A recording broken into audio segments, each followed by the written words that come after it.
Welcome to the Hundredfold Business Podcast, where Christian men learn how to grow their business's top line, bottom line, and finish line. And I'm your host, Josh Fonger, founder of Four Soul Ventures. And today we have a special guest. We have Sean Kouplen. Sean is the chairman and CEO of Regent Bank, Oklahoma's past Secretary of Commerce and Workforce Development, a best-selling author, and an active small business investor.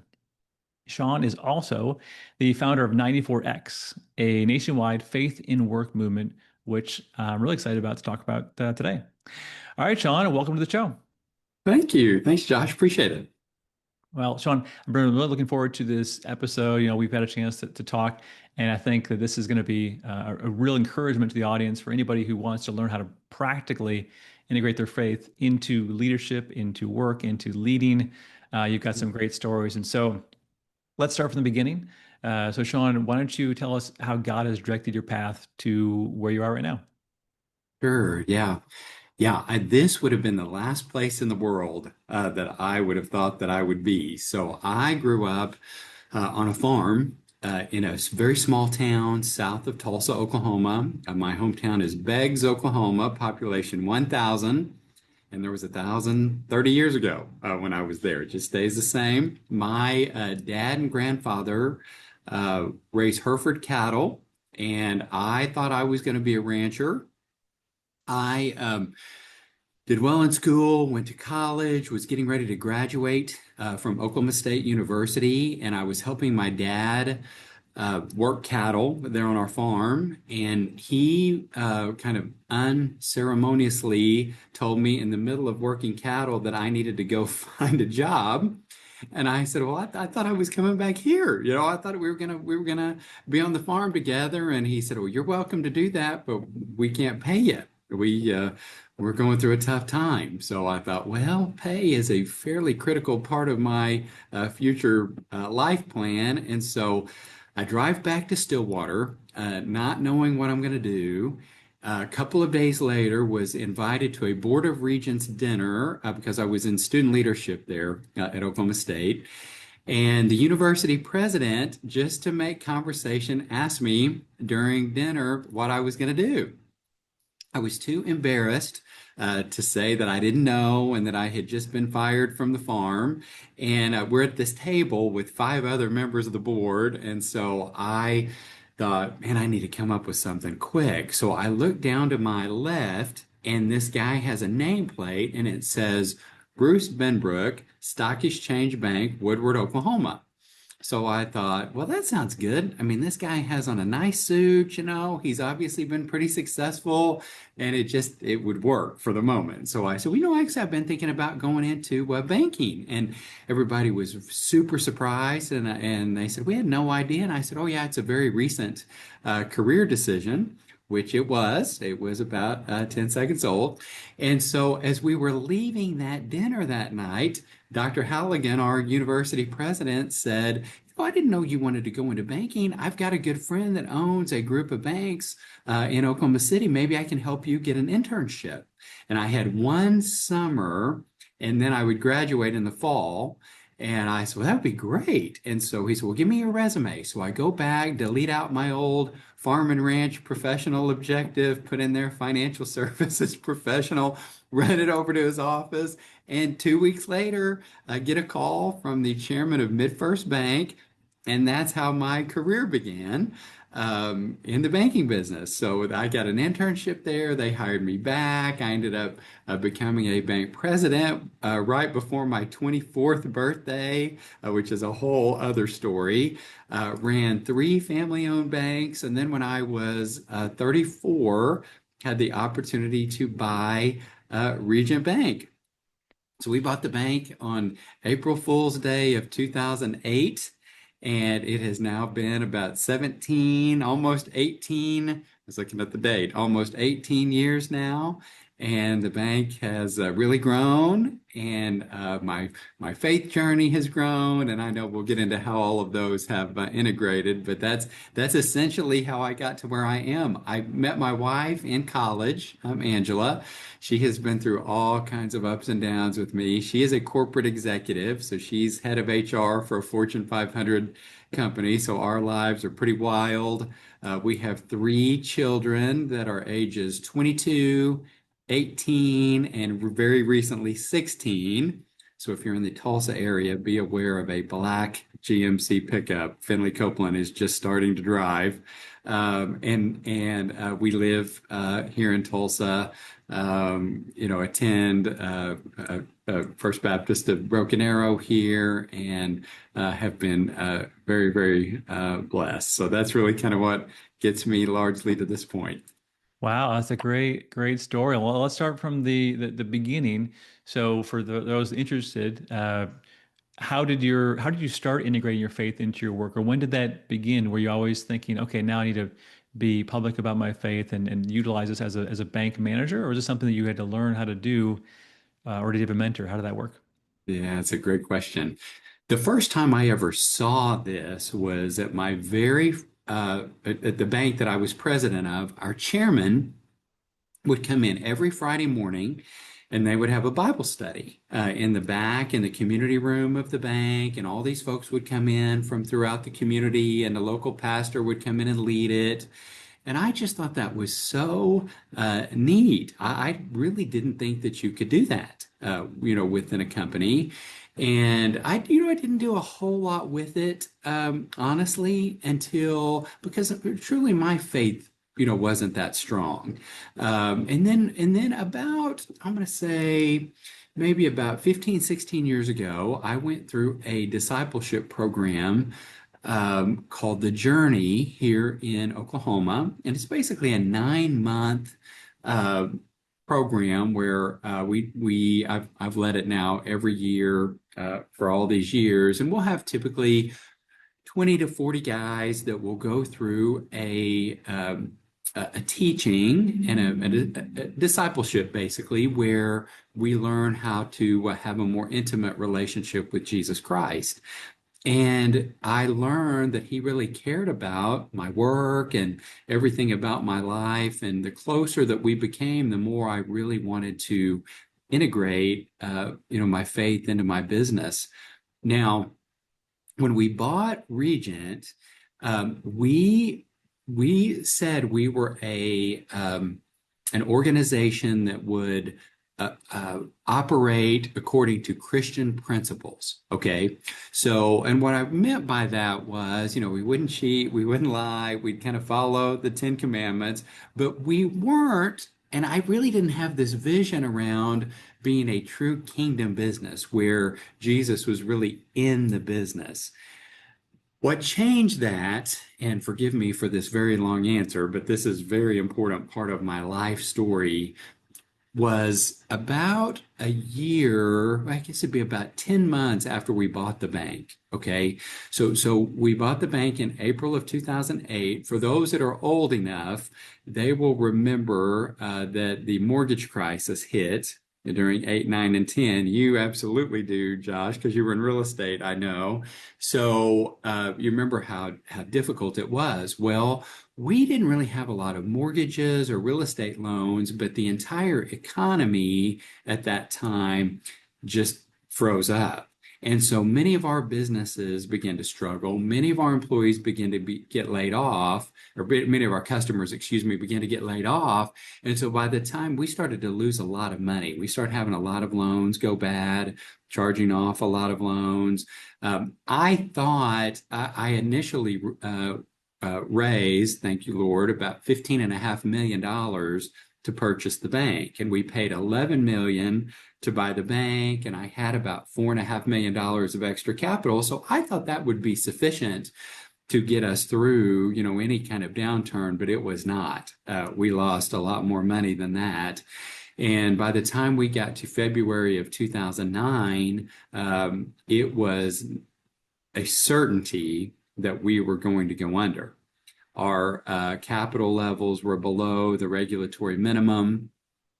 I had called all of my investors to ask if, we were broke. We had put everything into the bank, and I asked if they would be willing to invest any more. I knew we needed about $3 million to survive, to get back above the minimum capital levels, and all 79 of my partners said no. So I just want you and your viewers to imagine this moment right here, okay? I'm in church. It was a church that I helped to found. Um, I was on the front row because things were full that day when we got out of Sunday school. The band is singing the song Healer by Carrie Job. I believe you're my healer. I believe you're more than enough for me. I am thinking this song is the biggest bunch of baloney that I have ever heard in my life because there was no healing going on. I was about to go broke. The bank was going to go broke. My wife's job had just moved to Houston, Texas. We had a 2-year-old daughter and didn't even have enough money in the bank to make our mortgage payment, which my wife didn't know, but I knew was due on Thursday, 4 days later. So you couldn't be a whole lot lower than I was at that moment. Somebody the other day compared me to George Bailey, the It's a Wonderful Life guy. And I said, I didn't hardly pass a bridge back then without thinking of jumping off. I mean, I was very similar to George Bailey. So in that moment when I was thinking, um, this is a joke. There's no healing going on. For the first time in my life, I heard the Lord speak to me, and I still can't hardly get through it, but telling the story. And He said, "If you believe, I will be your healer." And the reason I'm so clear on this is because I was raised Baptist. Okay, so this is not a normal thing for Baptist people. And we didn't, the Holy Ghost was kind of a scary thing, that we didn't talk about a whole lot. And so, but it was so clear because everybody else was singing the song, and suddenly everything got totally quiet. And I heard these words just as clearly as you and I are talking. It was unbelievable. So I lose it on the front row of the church. Okay, I cannot stop crying. And I basically say, Lord, you are literally my only hope right now. There is no other way that I survived this without you. So a couple of days later, I'm up at the bank, the initial bank that we bought in a community called Nowata, Oklahoma, which is just about what you're picturing right now when you hear the name. And so we're up at the bank. One of my employees is walking out the door with a stack of letters that go to our shareholders that basically say, "Hey, I know you guys told me no on the phone, but I just want to put in writing that we have 40 days to raise $3 million, and if we don't, we all lose everything." I literally lose everything. You lose your investment. We lose the bank. The folks lose their jobs. I mean, it's going to be awful. So please, please reconsider. And so Sandy is walking out the door with those letters. She's about halfway to the door on my right.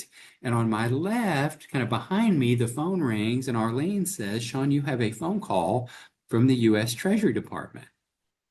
Well, I know what that means. So I yell out to Sandy and I say, "Hey, Sandy, it's the Treasury Department on the phone. They've seen how bad our numbers are. It's over. You might as well bring those letters back. It's too late." So she turns around, brings the letters back. She's crying. I walk into my office, pick up the phone, and this lady says, "Mr. Kouplen, this is Lisa Taylor with the U.S. Treasury Department." And I will never forget, she said, "How are you doing today?" And I said, "Well, Lisa, it kind of depends on how this phone call goes." And she laughed. She thought that was so funny. And I'm like, this is really not, this is my whole life right here in one singular phone call.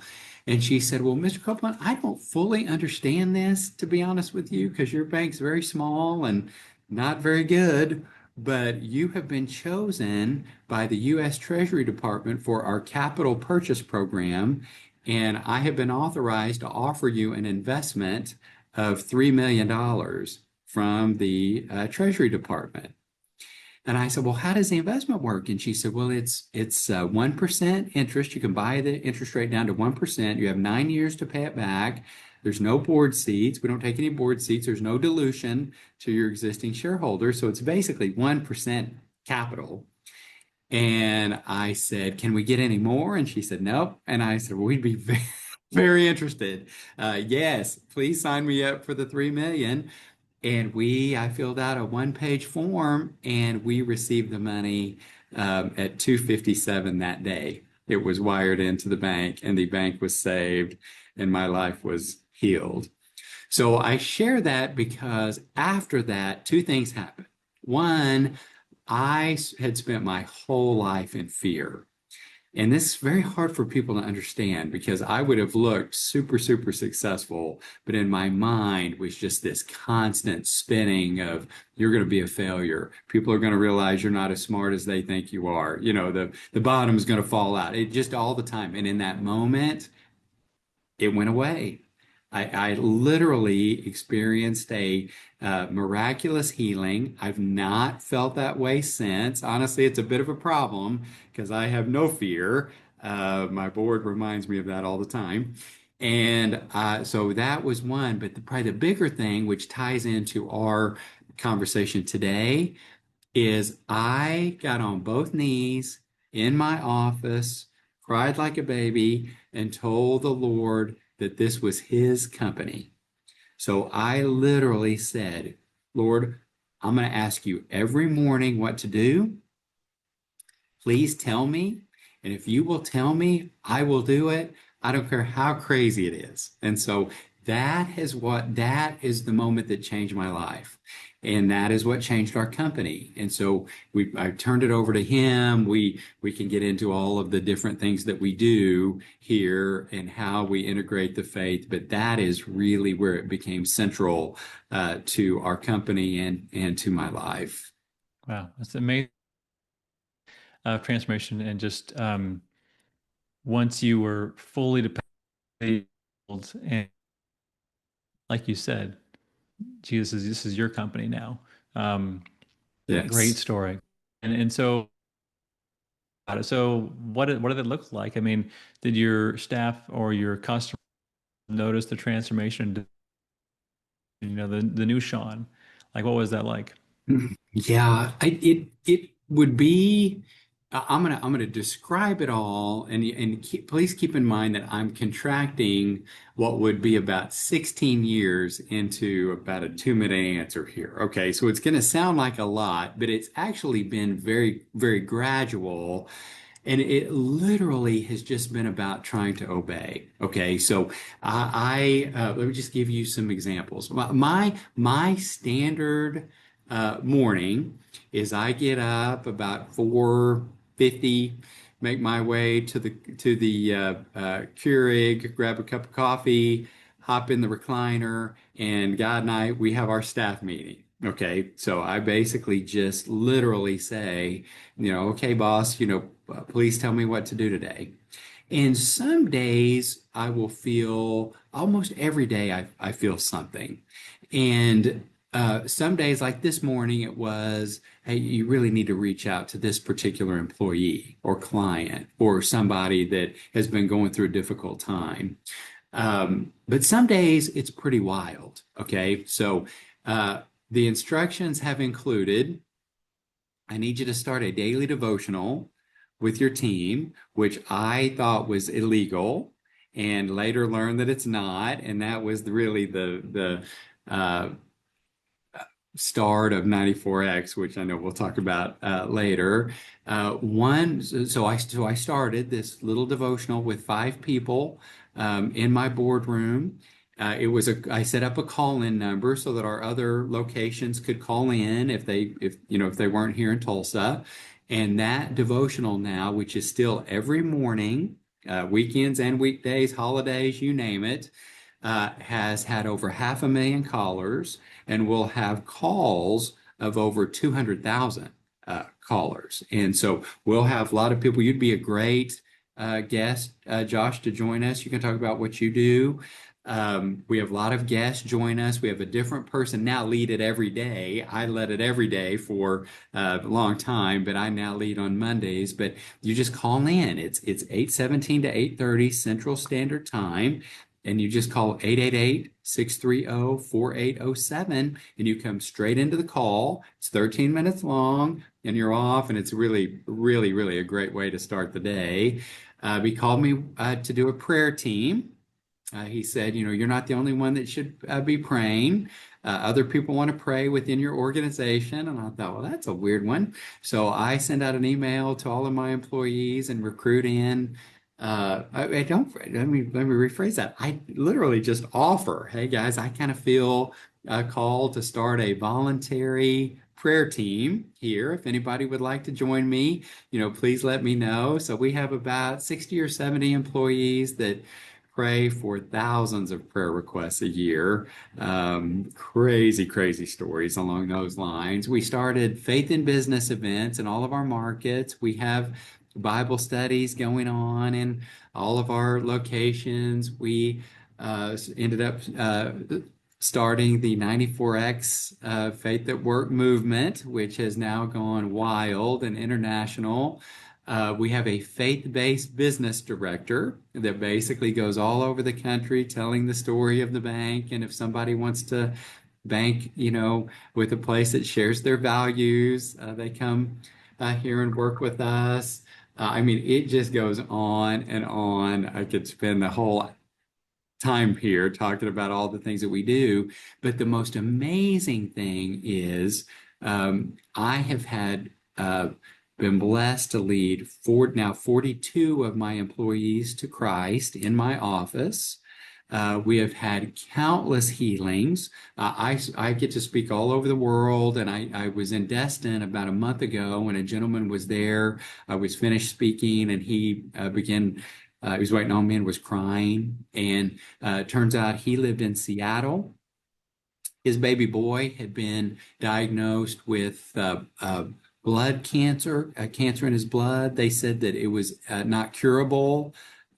His nanny had gone to college here in Tulsa and told him he should send this prayer request into a bank prayer team, the Regent Bank prayer team. He thought she was crazy, but sent it in anyway. I remember praying for the little boy, and he was there to tell me that he didn't know who I was. He didn't know I was a speaker. He didn't know I was involved with the bank, but that his little boy 2 days earlier had just been deemed cancer-free by their attorney.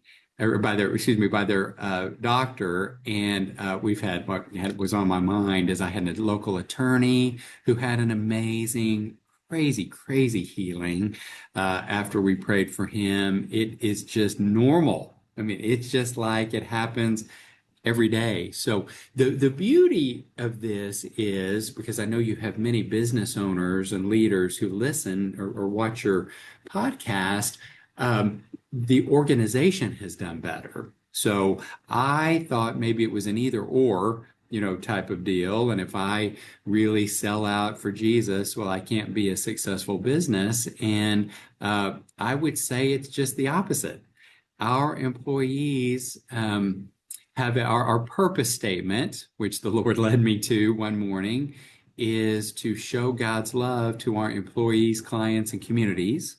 And everything we do, it's all offered. Okay, nothing is mandatory, which is the key to the law here, by the way. You can offer all day long. I can offer to pray for you, invite you to a Bible study. I can do all, that's all fine.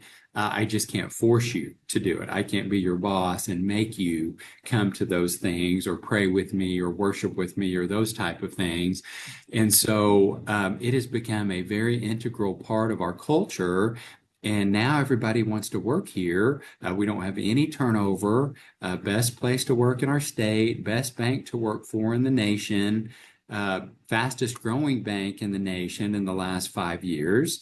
And so, and our stock price has gone from $20 a share to $118 a share. So we have some pretty happy shareholders as well. And so it all works very, very well together because I believe Customers want to know what you stand for. And more importantly than that, I think that employees want to work somewhere with a greater purpose. I think the days of, biding your time and getting the watch after 40 years or whatever are gone. And I think people want a greater purpose in their work. So this is our greater purpose. This is why we do what we do, to be a light unto the world. So it's been a remarkable journey, to say the least. Wow, what an encouragement for everyone listening to know that it's not one or the other. It's seek his kingdom first, and just to hear about the story. And again, this is encapsulating over a decade worth of time where you trusted, obeyed, and saw the results. Well, what does it look like in I guess, a day-to-day fashion for the organization? So there's a lot of banks out there. So obviously you guys are praying together, and that's part of it. But is there any structural differences in terms of the sales, the marketing, the HR? Can people tell the difference between you all and the local Wells Fargo, or do you run things operationally different? One of the morning uh, prayer times, I felt this is literally what I felt the Lord saying to me. Okay, quote unquote. It is really greedy that you are charging my churches and charities for their banking. It's really greedy. And I said there in our staff meeting, morning staff meeting, I said, Lord, um, that's not really fair, because I said, I'm obeying you, and I'm doing the best that I can. But I have, at the time, I had about 300 shareholders, and we have to make money, and it's expensive to bank churches and charities. And I can't just waive all the fees, because then I'm not going to have a business.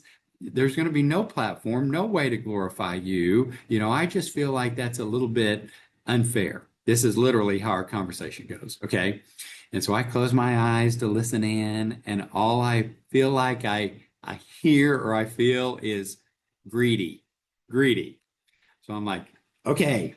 So I come to the bank and tell our CFO that I really, feel like we're supposed to waive all the fees for all the nonprofits and all the churches that we bank. And he said, do you know how much that's going to cost? And I said, no. And he said, it's going to be about $250,000. And do you know what our budgeted net income is this year? And I'm like, well, yes, I am the CEO. I am aware that $250,000 is our budgeted net income. And he said, so all our profits about to go out the door, because you think you've heard from, and at the time he was a kind of a fledgling believer. Later on, he became a very, very strong believer, because you think you heard this from God. And I said, Jerry, do you think in any scenario I would come up with the idea on my own that we should give away $250,000 of income when we're struggling as it is? Why would I? Why would my mind think that? There's no way, And he's like, yeah, that's a good point. It's got to be from him. So we started charging nothing to any nonprofit. Okay, not just a Christian-based nonprofit, but any nonprofit, and all churches. Bank, you're totally free. So that's been very, very cool. We do start each day with the daily devotional. I do teach a lot about Jesus, and so I use him as a leadership example very often. But I always tell everybody, listen, you don't have to look at this from a religious perspective. He was just the most impactful leader of our entire, time on earth. And so I use him quite a bit. We routinely, so our magical words here are, can I pray with you? Okay, not for you. Can I pray for you later? But can I? So what we always talk about is, if people come to us hurting all the time, they're struggling, they need money, they have needs. And so just part of the vernacular, you can literally walk down the hall and through the branch and people are praying together. We don't advertise it. Okay, we obviously have faith-based events that we sponsor or we put on, but what we hear is it just feels very, very different. I hear it all the time. I mean, I literally will get 20 note cards a week or notes from people saying, I've just never had an experience like this. I've never felt love like this before. And that is really the goal. At the end of the day, these individuals that I was able to bring to Christ in my office, they came here, all of them. Either they were, some of them were just curious, they hear me talk or will see what I do, and they want to be happy and they want to have joy. And what's different about your life? And I said, well, it's Jesus Christ. I didn't have that until I had him in my life. It's not the title, it's not the money, it's not any of that stuff, it's not the corner office, it's only him. But most of the people come here because they are hurting or they want prayer or they're looking for some advice, and it just works into that uh, part of the conversation. My favorite of all is when it changes people's lives. So probably about 3 months ago, I was in a new employee orientation, and all of our new employees that we hire from all of our locations come in once a month, and we have a little lunch with them and get to know them. And I love spending time with them. Well, I always have them tell me their story. And this lady, as part of her story, says, I just have to tell you, I've been working for 34 years, and this is the first place that I have ever felt loved before at work.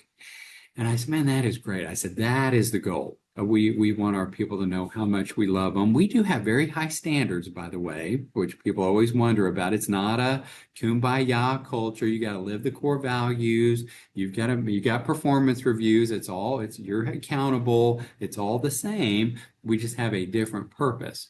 Well, the lady next to her said, well, I'll one up you. She said, I have been alive for 54 years, and this place is the first time in my life I've ever felt loved. And so that's the goal. Okay. We love the Bible studies and the prayer teams and the chaplain and the faith at work movement and all that stuff. But at the end of the day, what we really want is to love people and attribute that love to Jesus Christ because he loved us. And so that's the game. That's what it really, really feels like. I don't know if it's a coincidence. This is the last thing I'll mention. I apologize. I don't know if it's a coincidence, but also in this same culture. Okay, this is my fourth bank to run. Okay, this is not my first rodeo. I've never been in a culture where there was zero politics, zero backbiting, everybody helps everybody. I've just never seen it in my life. I've just never seen it, and I believe that it is because of the presence of the Lord. Everybody always wants to say it's a CEO. You get the credit and the blame. When things are good or bad. It is not. This is my fourth time to do this. I've run 4 banks. I've never had it anywhere else, and I've never invited Jesus Christ in anywhere else either. So I think the two are linked. We do it no matter what, even if that wasn't the case, but it's just a very, very magical culture. So, Wow, well, I want to hit on that one more time before I get to my final question, because everyone always asks me, how do I make this cultural shift? How to make the cultural improvement? And the standard answer is, have a vision, have values, have a mission, core values, and obviously you want to lead with those. But what is there anything I would just say structural or tactical that you do on a daily, weekly, monthly basis, yeah. other than that lets everyone know, hey, these are the core values and how to stay. I mean, I'm assuming you have had to fire somebody at some point in time, right? Does anyone ever get fired? Oh No yeah, one. oh yeah, oh yeah, Okay. oh yeah, yeah, yeah. The quickest way to get fired is to break a core value. The we had to let an employee go yesterday who just had been given multiple opportunities to improve and didn't. And so I mean we grow 27% a year for 17 years, okay, in a banking organization where banks grow an average of three. So you have to be able to function at a very high level to work here. So that's what's very unique about it. And no, and I know this is very odd to say, Josh, but our 94X, our Faith at Work movement, our entire um, purpose is to teach businesses to bring their faith in. And what we have learned in dealing with hundreds of businesses, I'm going to say around 8 or 900 on direct. We have tens of thousands of members because it's free to join, but people that we've actually gone into their businesses, our team has. The common denominator here is somebody, and it is typically the leader, has to take that first step. Okay. And that first step is terrifying. My first step was when I was called to do that daily devotional. Okay. And I was scared to death to do it. And then after I did it, it was so easy and it just felt so normal. It was no big deal after you took that step. So that first step can be, and again, I can give you 1,000 examples, but it's typically, um, let's start a Bible study. Let's start a prayer team. Let's start. It's some small. Guys, I'm going to start praying before our staff meeting. But again, it's voluntary. So if I'm gonna pray the first 5 minutes. So if you want, just join us at five after. If you don't want to be in here, or I'm gonna close us out today in prayer. I do that a lot. I'm gonna close us out in prayer, but go ahead and log off. If it's not something you're comfortable with. Um, Somebody's got to take a step to let the other employees know that it is okay to show their faith at the workplace. That's the key.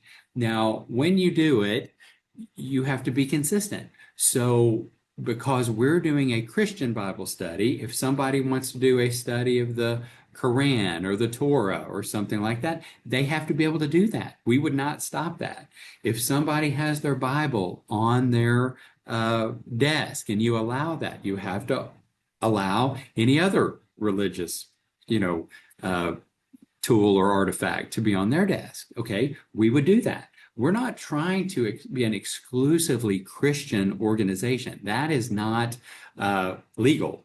What we are trying to do is allow faith to be shared openly in an environment and offered openly within a work environment, not harassed.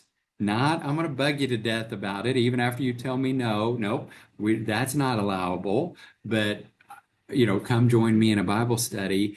All you have to do, and I know this sounds crazy to people that have never been through this, but I am telling you, all you have to do is this much. It literally is opening that door just a touch, and then God goes to work. But you have to let him in. Somebody has to take that step, and it just becomes very organic. These things just begin to happen. You just see it work. So that's what it looks like here, and what it looks like in virtually all of the hundreds of businesses that we've seen successfully bring in their faith. Is it's just starts very small, and then all of a sudden it's the whole organization doing it. But it's not prescribed. It's not legalistic. It's not, our devotional that we do every morning is about as consistent of an activity that you'll see companies do. So I hope Well, that's that's great. Well, helpful. it's certainly aligned. It's a mustard seed, but then it grows or expands. It's the hundredfold increase. Well, Sean, we could listen to you all day to hear these stories, and I'd like to, but I know that time is short. So I always want to end with the final question, which is an encouragement, hopefully, to those listening who are on the fence. Maybe they've kept their faith quiet, they've kept it private. Maybe their employees and customers don't really know. What would be your encouragement to them in terms of sharing their faith and being more open about it? Yeah, my very simple encouragement would be this is between you and God. Okay, you should just pray about this. This is my very strong opinion because what everybody wants is a checklist of what to do. And that is not, in my experience, how God works. What God will do instead is he will work with Josh's strengths or Sean's strengths or the way that we work. He wouldn't have had me lead a devotional if he hadn't given me the gifts of evangelism and teaching. I love it. It's like, you know, an energy drink for me. I mean, it's just like I just love doing it. So that's how he called me to do it. Others, it's totally different, but it's based upon what their gifting is. So I would say, ask the Holy Spirit to guide and direct you into how to bring your faith into your business. And I promise you, as the Lord is my witness, he will. He will tell you. And if you're out there today listening and you're going, man, I have had something in me telling me that there could be more to work or that I should integrate these two together. That is the Lord telling you to take a step. It is not complicated. He is trying to guide you, but he is a gentleman. He's not going to force himself on you. But if you will take that step and just ask him how to do this, he will do it. I didn't think I'd be leading a multi-nation nonprofit designed to bring faith into a company. I had no idea. I mean, none of this was on any whiteboard of mine whatsoever. I mean, but the Lord will take it if you will just submit to Him and ask Him to help you. He will. He will. Good. Love it.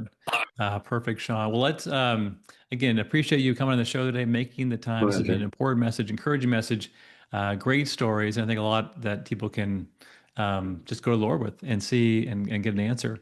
So, where can people go to find out more about you, your podcast, 94X? Where are the resources? Where should they go? Sure.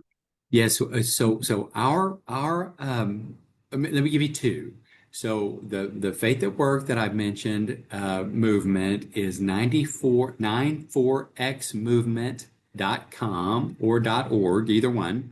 94x, by the way, means that you have your employees in your care 94 times more than they on average go to a church. And so the Lord is calling you as a Christian business leader to bring your faith to them in a way that is not weird, not illegal, but that's why he put you in that role. I promise you this.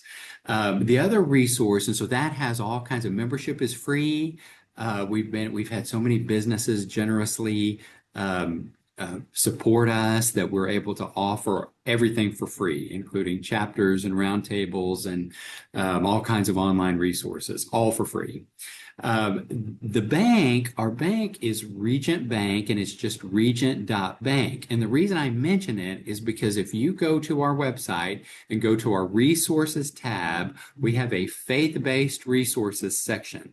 It's got the information on the devotional, the faith and business events, all the things that we do from a faith perspective are there. And they can always reach out to me direct. My email is just skouplen, and you guys can see how my name is spelled, which is not normal. Skouplen at regent.bank. You can reach out to me direct anytime. This is my purpose in life. It is my passion in life. Josh, I'm very honored that you had me on. Thank you, and appreciate the time today. Great. All right. Well, very good. Sean, anyone listening to this, make sure to take Sean up on those resources. Some of them are free.